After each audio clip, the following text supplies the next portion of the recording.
Remembering Why We Have Minimum Wage Laws, by Robin Leonard. There is a popular argument that minimum wage regulation is unnecessary and destructive to the economy. Some people say that employers should have the full power to decide the wages they provide. It is strange to allow someone to choose what they will pay, if they also get to dictate what they receive. When we go to a grocery store, we face specific prices and specific goods. However, in the labor market, employers can convert the time given by an employee into whatever form of production they choose. Yet, an employee cannot decide his or her actions at work any more than he or she can decide the wages paid for the actions. Employers have all the power, and most of the money.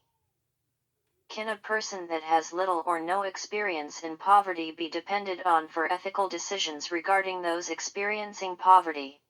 This question is often answered by saying, must a doctor have experience with an illness in order to cure it?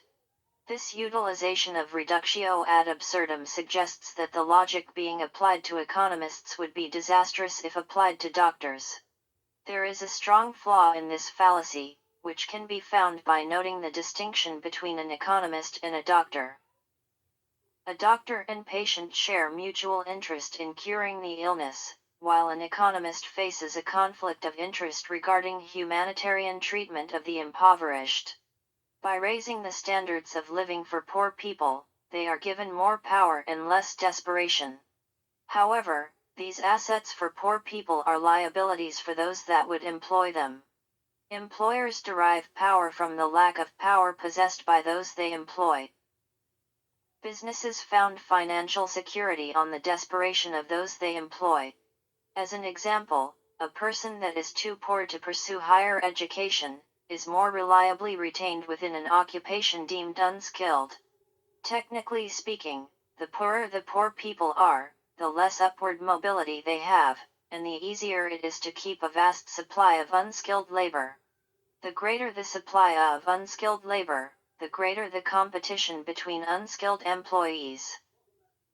As a result, these workers are forced to be price takers in the labor market and can easily be subjected to unfair payment for the value of their labor. It is easy to say that labor has no specific value, other than whatever employers are willing to pay. This is incorrect. Every product has two values, the sale value, and the purchase value. Employees are paid unfair wages when the value they receive for selling their labor is disproportionate to the value of labor received by the firm. Considering that every employee is a member of the business and a partner in the productive enterprise, how is it justifiable that those deemed unskilled have zero power in the business? How is it acceptable to isolate and exclude these active members from the true productivity of their labor, in exchange for some monetary payment completely outside their control?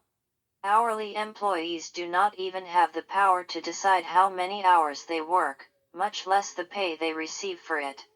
They do not have the power to demand fair wages because the quantity of unskilled employees prevents any individual from being able to affect the supply of labor, and poverty makes the individuals unable to afford a loss of work regardless of conditions. Wages are set at the legal minimum, or slightly above it to facilitate weak competition for labor between different jobs. However, the forces of competition for labor do not dictate a specific market value for labor. Instead, these forces dictate slight differences in the wage between various jobs.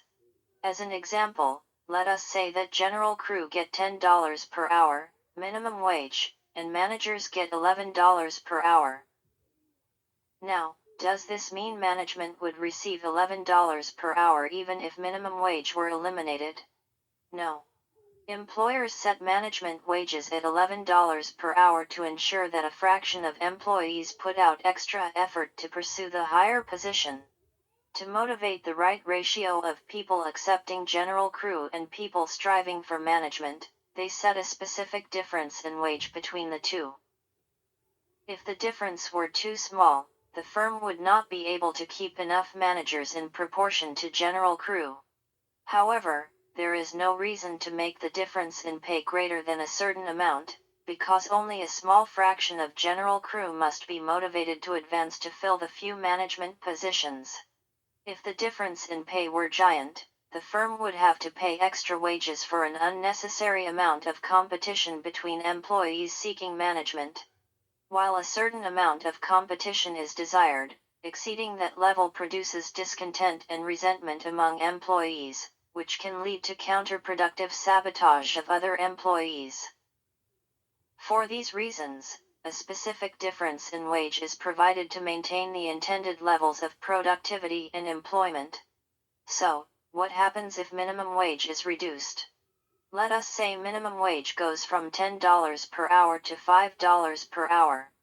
General crew will then be paid $5 per hour, proof that the economic value of their labor is not represented in their wage, and management will still be paid $11 per hour.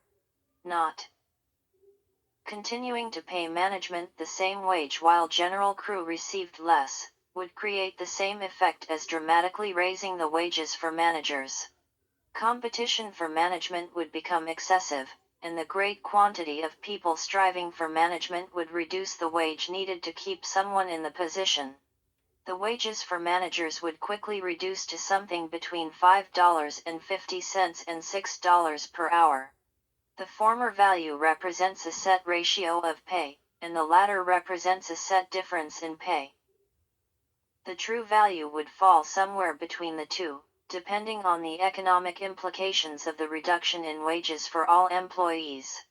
Technically speaking, the marginal value of money would be different for all workers being paid less, but the marginal difference would be the same. In a simplified example, with minimum wage cut in half, the marginal value of each dollar would roughly double for the general crew. They need each dollar twice as much. However, in reality, the marginal value would not be exactly doubled. Determining the exact change in value of each dollar would be too complex for a simplified economic model, considering the dramatic decrease in economic possibilities. When people are placed into greater poverty, they take measures to reduce the negative impacts as much as possible. As an example, they might be used to eating out once a week, buying a new movie once a month, or giving gifts on holidays. When pushed into greater poverty, the first things to go are the things done for enjoyment, which unsurprisingly produces emotional and psychological stresses. Relationships within a family tend to become increasingly tense, as opportunities to enjoy each other's company become replaced by a further demand for work and reduced exposure to satisfaction. It is ironic that many people say, "Be satisfied with what you have," yet just as eagerly say, "It is your own fault for accepting that way of life." If they do not accept it, they become highly stressed and prone to bad judgment and further desperation.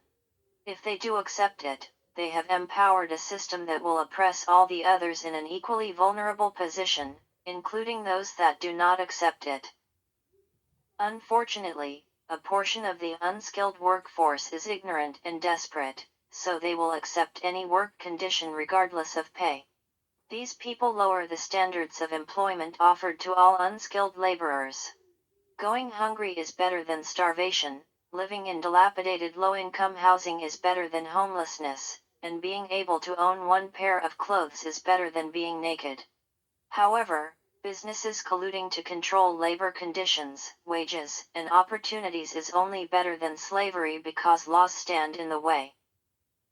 Slavery is very profitable, but the abolition of slavery only required workers to be given something more than zero. Considering that paid laborers are also expected to pay for their consumption and necessities, the transition from zero pay to slightly more than zero pay did not greatly change the balance of power. It is not in the best interest of laborers to allow employers full economic control, because their interests do not coincide. Business owners exploiting vulnerable workers has been a human tradition for thousands of years. Many violent revolts and conflicts were founded on this, throughout history, often leading to counterproductive destruction and chaos. The American Civil War, the biggest war ever fought on American soil, was only one example. Ethical intervention between business owners and workers is necessary and beneficial for the further progression of society. This is why the minimum wage law was created. Thanks for remembering.